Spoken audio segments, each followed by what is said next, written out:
نظرات قتالة وله سكسوكة حلوة بأقصى الوجه مرتسمة. هذاك المار قدامي وله ما في سكسوك، وله نظرات قتالة وله سكسوكة حلوة بأقصى الوجه مرتسمة. حرمني النوم في ليلي، حرمني النوم عقباله يحس الشوق في صدره ذبحه وزاد في همه. أحب أمه وأحب عمه وأحب جده وأحب خاله.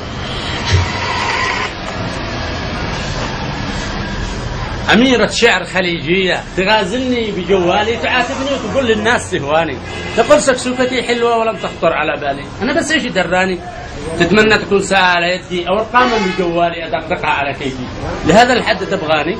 تحب أمي، تحب عمي، تحب جدي، تحب خالي، تحب أهلي وجيراني وأنا نايم على وذاني. أقول للشاعر الحلوة هلا بالطيب الغالي، سمعت صوتك بجوالي. أنا أحبك وأحب أمك وأحب شعرك وأحب صوتك من قلبي ووجداني، ويا ريت نلتقي الاثنين أنا وأنتي في مكان خالي، ولا أحد يشاغلنا لا إنسي ولا جاني، فقط عنوانك الحالي. وأنا باجيك طوالي معي عفريت سليماني. لا ما في عفريت، قال الله ولا فالي.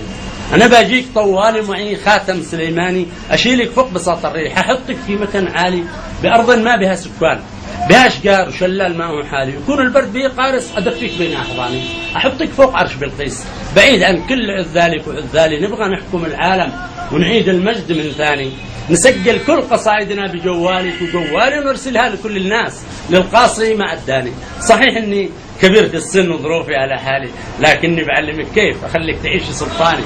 ترى ربعك يهموني، هم صهاري وأخوالي.